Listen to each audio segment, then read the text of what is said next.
have made innumerable attempts to infiltrate in India from their safe abodes across the border to carry out attacks at the UNOCT virtual session. India also says Pakistan continues to use every opportunity to peddle false narratives and make baseless, malicious and shocking allegations against India and interfere in internal matters.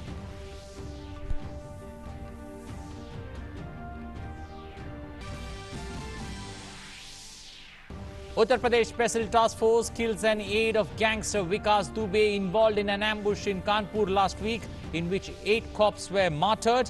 He is the 3rd member of the Vikas Dubey's gang to be killed in an encounter with the police.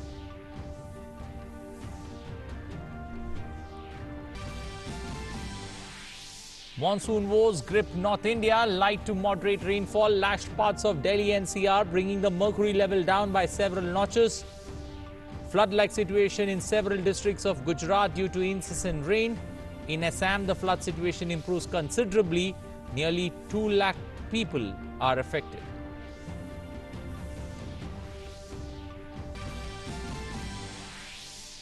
Recovery rate in India from COVID-19 continues to improve, stands at 61.53%. Global tally of confirmed COVID-19 cases about 1 crore 17 lakhs, with over 5,42,000 fatalities.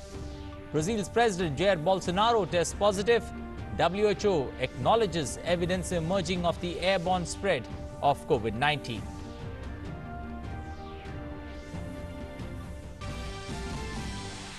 United States to formally withdraw from the World Health Organization in July 2021.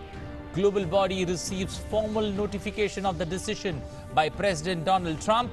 It currently owes WHO more than $200 million in assessed contributions. And international cricket resumes today after a gap of 117 days due to COVID-19 pandemic. England take on West Indies in the first test in Southampton. Jason Holder and Ben Stokes to lead teams in historic test.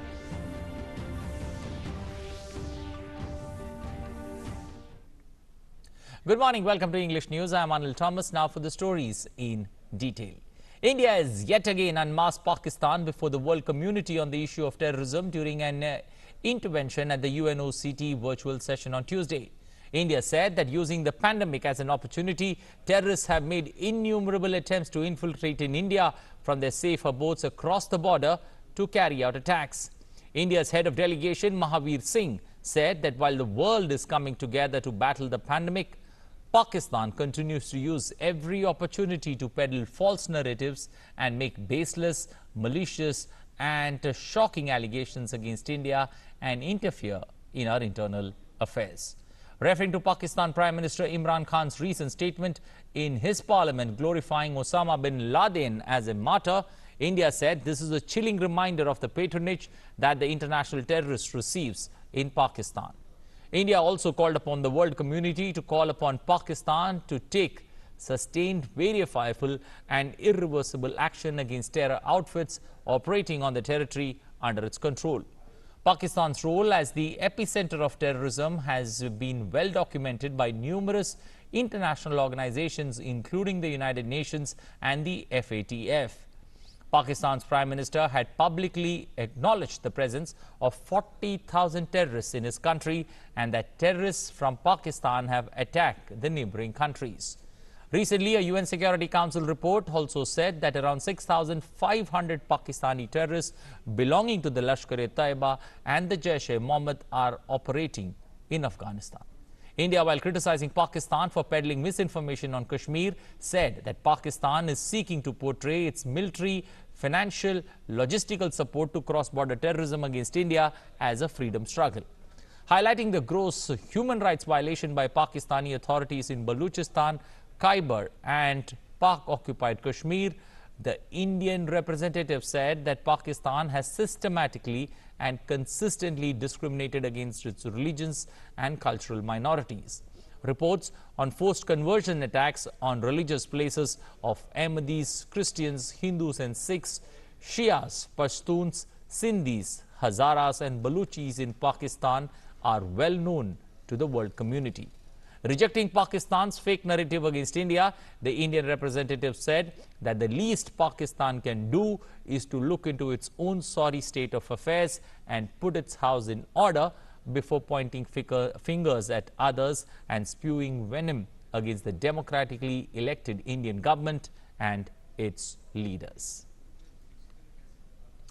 In a major breakthrough for security forces, the Uttar Pradesh Special Task Force, that's the STF, on Wednesday killed an aide of gangster Vikas Dubey, who was involved in an ambush in Kanpur last week, in which 8 policemen were martyred. He is the third member of the Vikas Dubey's gang to be killed in an encounter with the police. Uttar Pradesh police have named 21 people in the FIR registered after the attack. The FIR also mentions 50 to 60 unidentified people. Earlier, the Kanpur police had released the photos of 15 criminals, including Amar Dubey, who was said to be close to Vikas Dubey.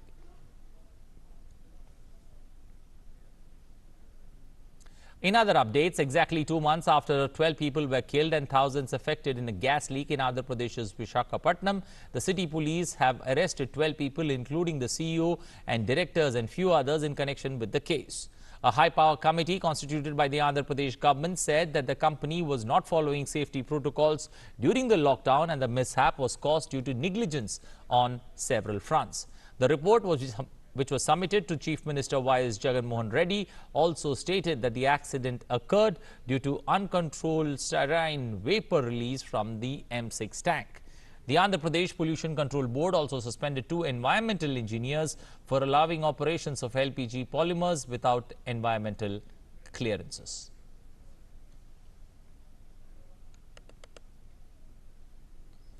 Well, there's some big breaking news coming in. The Ministry of Home Affairs has set up an interministerial committee to coordinate investigations into violation of various legal provisions of PMLA, Income Tax Act, FCRA, etc. by the Rajiv Gandhi Foundation, Rajiv Gandhi Charitable Trust and the Indira Gandhi Memorial Trust. Special Director of ED will head the committee.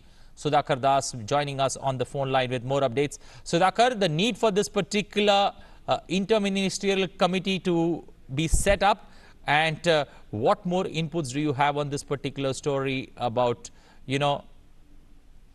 about some things that are questionable with regards to the foundations that we have mentioned? जी बिल्कुल, देखिए कई मामले चल रहे हैं। ये तीनों आपने जिन foundation, Rajiv Gandhi foundation, Rajiv Gandhi charitable trust और इंदिरा गांधी मेमोरियल ट्रस्ट का नाम लिया है। किसी के ऊपर ये आरोप है कि इन्होंने जो एंट्री थी इनकम टैक्स में, जो इनको आमदनी दिखानी चाहिए थी विभिन्न स्रोतों से, उसको छिपाया गया। उसके बारे में तमाम जानकारियां सामने है। इसके अलावा इन्होंने विदेशों से पैसा जो गलत तरीके से लिया, उसका इस्तेमाल किया गया, इसकी जानकारी सामने आई। आपको याद होगा पिछले हफ्ते ये भी जानकारी सामने आई थी कि prime minister national relief fund का पैसा डाइवर्ट किया गया राजीव गांधी फाउंडेशन को। अमूमन ये पैसा जो है जो प्राकृतिक आपदाएं हैं, इस तरह की आपदाओं में सीधे लोगों की मदद के लिए खर्च किया जाता है। तो इस तरह के जो तमाम आरोप है और कई आरोप है, और इसमें एक तरह का जो सूत्रों की माने तो एक तरह का नेक्सस दिखाई पड़ा है। पीएसयूज पर दबाव डाल के पीएसयूज का पैसा यहाँ डाइवर्ट किया गया, और इस तरह के कई घटनाएं, कई तरह की चीजें जिसमें जो पीएमएलए है, पीएमएलए कानून का उल्लंघन, इनकम टैक्स कानून का उल्लंघन, एक जो एफसीआरए एक्ट है जो फॉरेन कंट्रीब्यूशन से जुड़ा हुआ एक्ट है, उसका उल्लंघन, इन तमाम उल्लंघनों की एक लंबी फहरिस्त है। उसके बाद गृह मंत्रालय की तरफ से ये बड़ा फैसला हुआ है और एक इंटरमिनिस्टीरियल कमेटी बनाई गई है, जो एक तरह से कह सकते हैं स्पीडली जो है तेजी से इस पूरे मामले पे जो तमाम आरोप है, जो कई नए सबूत सामने आए हैं, उनकी जांच करेगी और पता लगाएगी कि जो विभिन्न कानून है उनका किस तरह से उल्लंघन किया गया। और ये कहा गया है कि जो स्पेशल डायरेक्टर है एनफोर्समेंट डायरेक्टरेट के, वो इन मामलों की जांच करेंगे। तो बहुत गंभीर मामले हैं, भ्रष्टाचार का मामला है, क्विड प्रो क्वो का मामला लगता है, जो देश के कानून है उनके उल्लंघन का ये मामला लगता है, और फंड के डाइवर्शन का ये मामला है। तो एक गहरी जांच की जरूरत है इन तमाम मामलों के भीतर, और कौन से स्पेसिफिक मामले हैं उसकी जानकारी कुछ देर में आएगी Anil.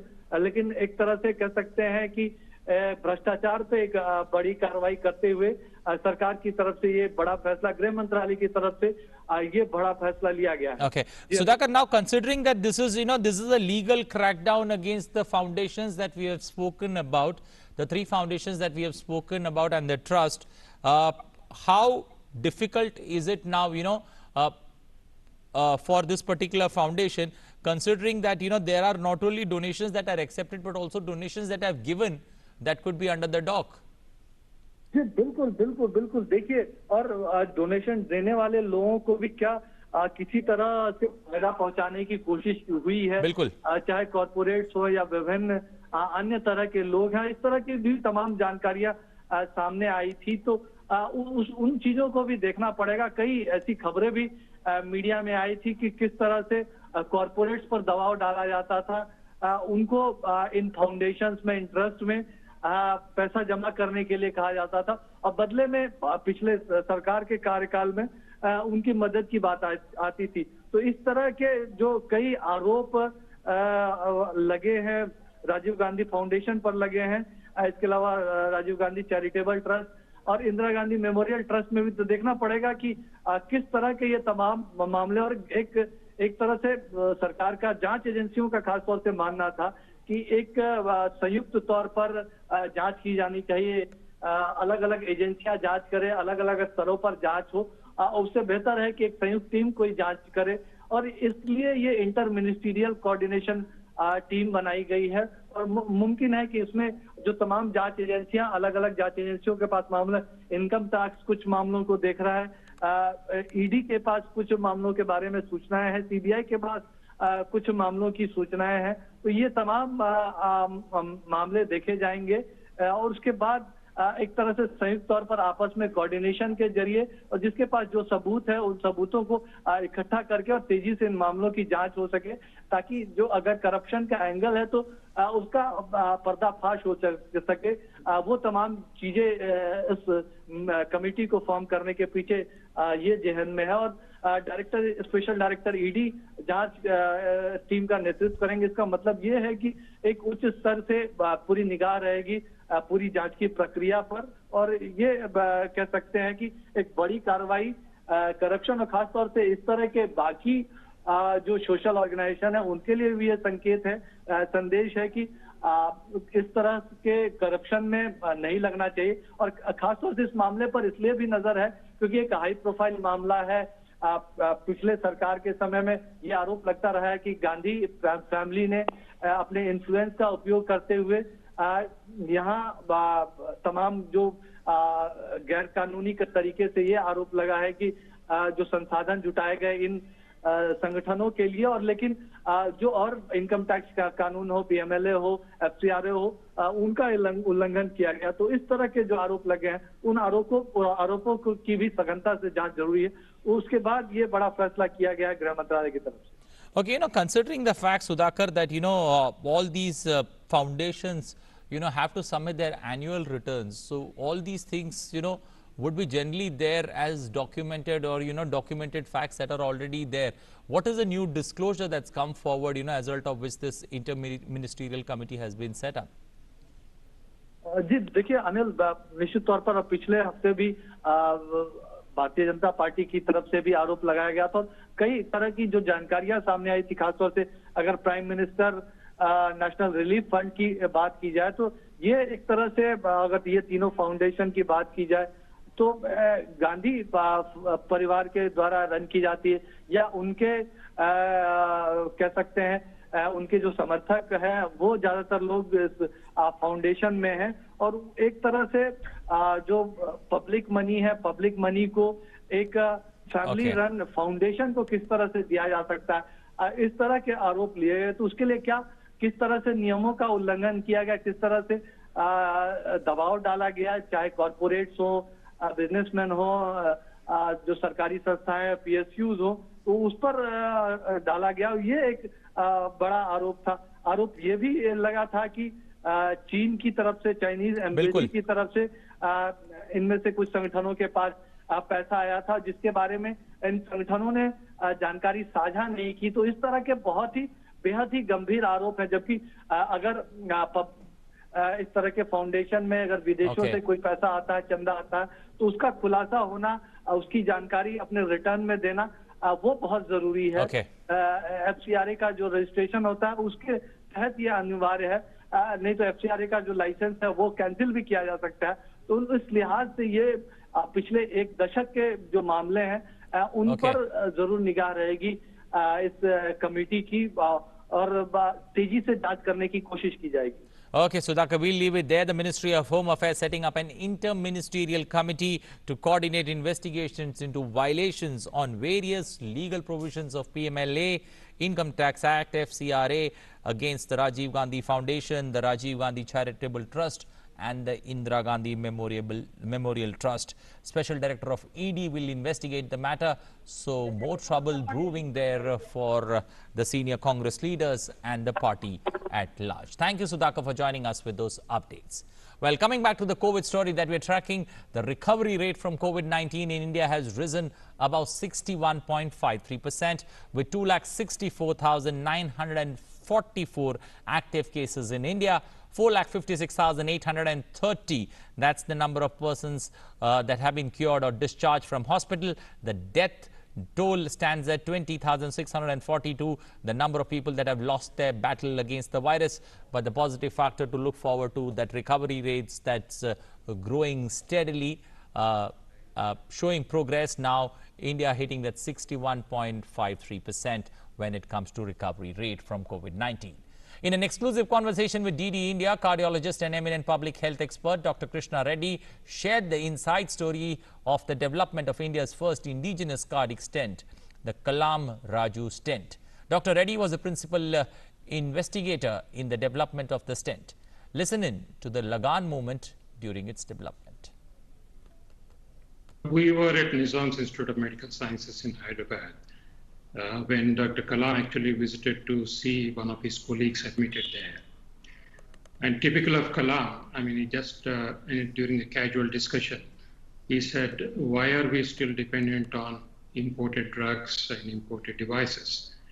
So that small talk led to formation of a Society for Biomedical Technology with participation from the Council for Scientific Industrial Research and the Defense Research Development Organization, for which Dr. Kalam was the head at that point of time, and the Nizam's Institute of Medical Sciences team. So we started this project with that stimulating comment that we have to be self-reliant. And I think it resonates with the current slogan, the Atmanirbhar. It was a challenging experience, but when we completed the development of the stent and successfully demonstrated that it is safe and effective in the first-in-man study across 10 hospitals in the country, we had that Lagan moment. I mean, we had absolutely inexperienced people, but were able to come up and compete with one of the best and the most challenging technology in medical devices. As the world looks for COVID-19 pandemic solutions, Dr. Krishna Reddy shared his views on how India can contribute to the quest for solutions. One of the great development that happened is most of the public R&D units, including the Council for Scientific Industrial Research and the Defense Research, they have been opened up for the public-private partnership to jointly work on the development of the vaccines and the drugs. And most of our capacity has been already partnering with some of the global university, including the Oxford University, wherein we will be in a position to manufacture to meet the needs of the public. So we have already ramped up the capacity even before we had evidence that this vaccine is going to work. So I think we are sitting pretty in terms of able to manufacture as and when a proven vaccine is ready for manufacturing. Definitely, we will be in a position to meet our own requirements, but also I think we may be able to meet some of the underserved areas like Africa and South Asia and other Asian countries as well. You can watch that full interview with Dr. N. Krishna Reddy today at 5:30 p.m. on DD News and at 8 p.m. on DD India. Moving on, Prime Minister Narendra Modi tweeted best wishes for Brazil President Jair Bolsonaro, who has tested positive for COVID-19 disease. In a tweet, Prime Minister said, and I quote, "My friend President Jair Bolsonaro, my prayers and best wishes for your speedy recovery," Prime Minister Modi said in his tweet. He had posted the message and the same message in Portuguese, the official language of Brazil.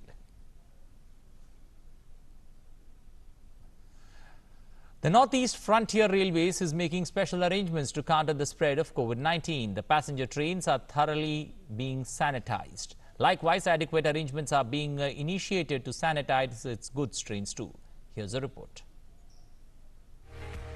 These are the challenging times, and the most important mode of connectivity in the country, the Indian Railways have risen to the occasion.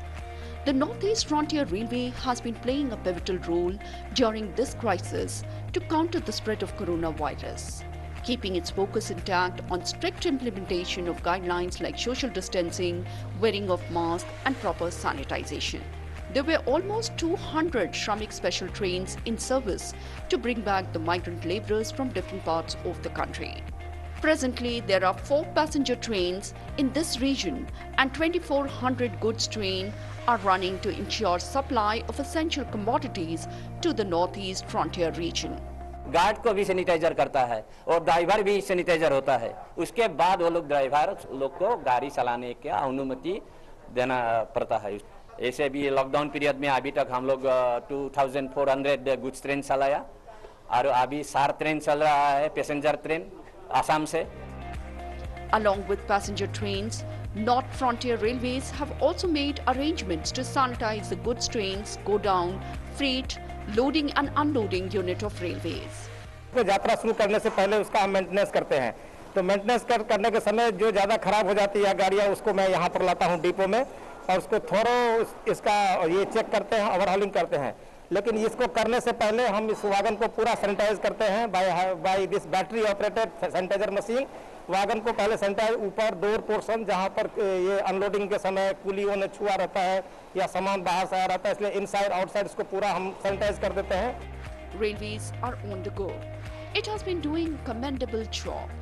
This work has been much exercised in the pandemic scenario, ensuring hassle-free movement and unrestricted flow of people in these times. The role played by Northeast Frontier Railway has come in for much appreciation from the people of the region. The NF Railway is making a special arrangement to contain the spread of COVID-19.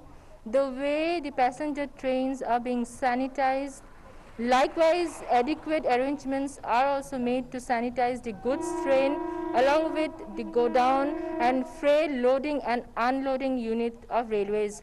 This is Rina reporting for DD News. Well, that's all we have time for in this edition of news. Remember, you need to follow those social distancing norms, and you also need to treat those people who are COVID positive with a lot of empathy. For the simple reason, only humans can save humans with humanity. Thanks for watching. Bye-bye.